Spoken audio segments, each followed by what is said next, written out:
Bonjour à tous et à toutes et bienvenue à cette capsule sur la sensibilisation aux enjeux de la boxe féminine. Donc, je me présente, Fanny Brouillette, finissante au bac en psychologie à l'UQAM. Cette capsule formative a été créée dans le cadre de mon stage en psychologie sportive pour le cours Initiation à la psychologie appliquée, qui est supervisé par Madame Nathalie Houlfort, psychologue du travail et des organisations. Je voulais aussi prendre le temps de remercier Danielle Bouchard, ma superviseure de stage, entraîneuse professionnelle de boxe, et la psychologue sportive Sandra Paléaise. Les deux ont été vraiment d'une grande aide pour bâtir ma capsule. Lors de mes premières visites au gym, les boxeuses me demandaient mais où est-ce que tu as eu cette idée-là? Pourquoi la boxe t'intéresse?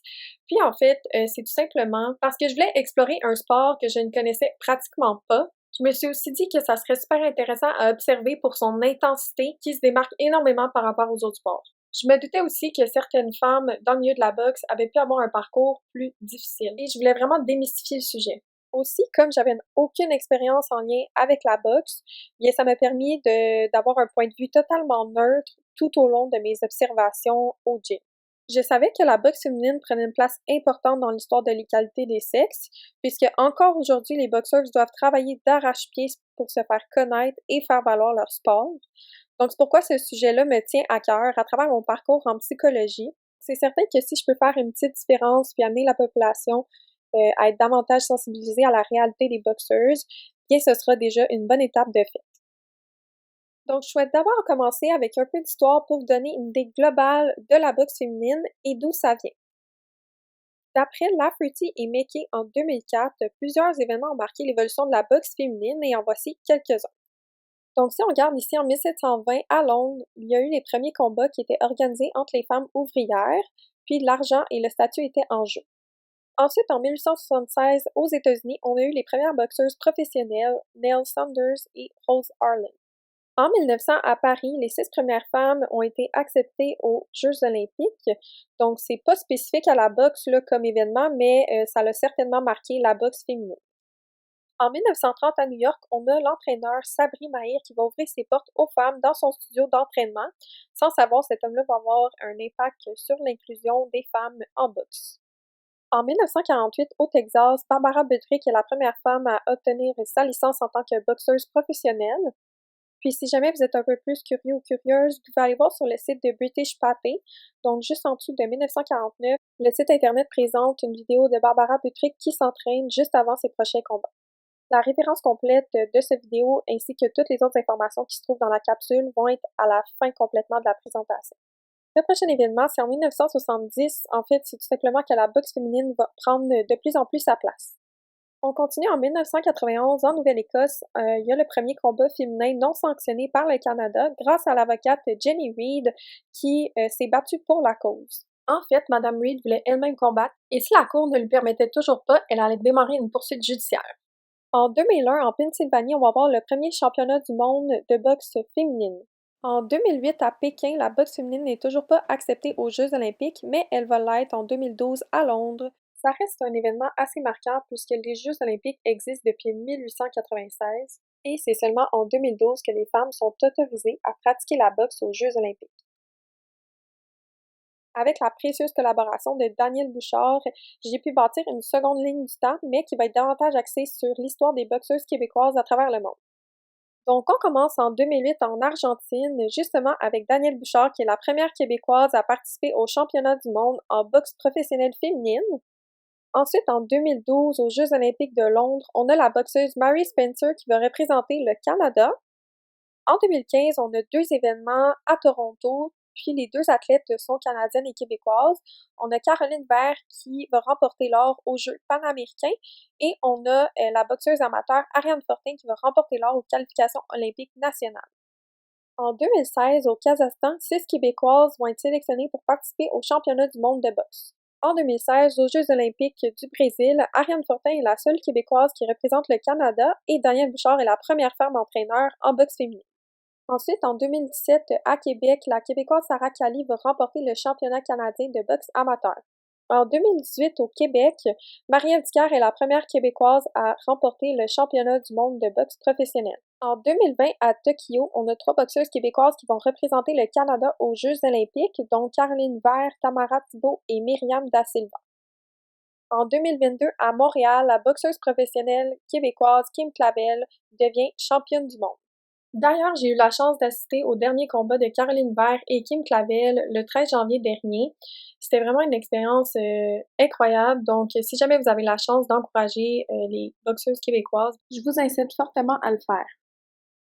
Maintenant, j'ai envie de vous renseigner un peu plus sur les études et recherches précédentes qui regroupent des informations super pertinentes en lien avec la boxe féminine.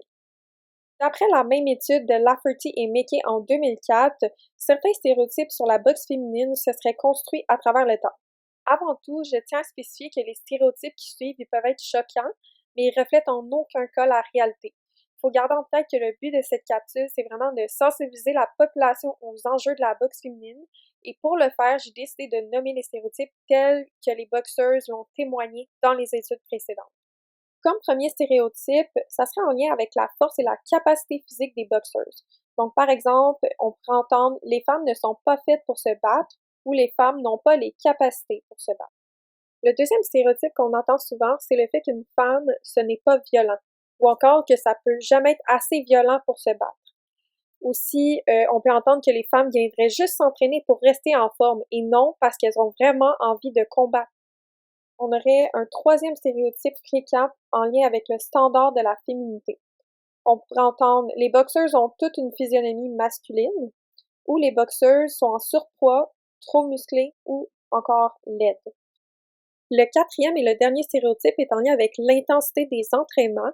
Donc, on serait porté à croire que les femmes n'ont pas des entraînements aussi intenses que les hommes, tout simplement parce qu'elles sont des femmes ou parce qu'on remettrait en question leur capacité d'endurance physique. Maintenant, on se pose la question, quelles sont les conséquences de ces stéréotypes sur les femmes pratiquant la boxe? Comme première conséquence, il s'agit de la remise en question de l'identité de genre chez les femmes. Dans une étude émise en 2019 par Carey, on remarque que cette conséquence-là peut avoir un réel impact sur la boxeuse. C'est souvent causé par une énorme pression sociale. Par exemple, on va être porté à féliciter une boxeuse si elle n'a pas l'allure physique d'une boxeuse. Un peu comme si le fait d'avoir des caractéristiques plus masculines était mal perçu. Aussi, le rôle traditionnel de la femme est ancré dans notre société. C'est une étiquette vraiment imposante qui a créé des tensions et des désaccords. Et ça a mené certaines boxeuses à remettre en question leur identité. Toujours dans l'étude de Carey et Hall en 2019, on dévoile que les capacités des femmes en boxe sont sous-estimées la plupart du temps. Les boxeuses développeraient une très grande résilience, puis elles doivent constamment prouver qu'elles ont leur place dans le sport. Au fil des deux articles scientifiques, on mentionne que les boxeuses vivent de l'exclusion sociale, puisqu'elles sont marginalisées dans leur sport. Donc, elles vivraient beaucoup d'harcèlement et d'intimidation. Dans l'étude de Christy Albert en 1997, on remarque que la société tente de responsabiliser les boxeuses de leur propre discrimination. Ce qu'on veut dire ici, c'est qu'on accuserait les femmes de vouloir pratiquer le sport qui les passionne, puisque ce serait seulement dédié aux personnes avec des caractéristiques purement masculines. Pour faire suite à la dernière conséquence, on a les sanctions négatives. En fait, qu'est-ce que ça veut dire? C'est le fait de percevoir l'actualisation de la place de la femme comme un désavantage ou une menace envers l'homme.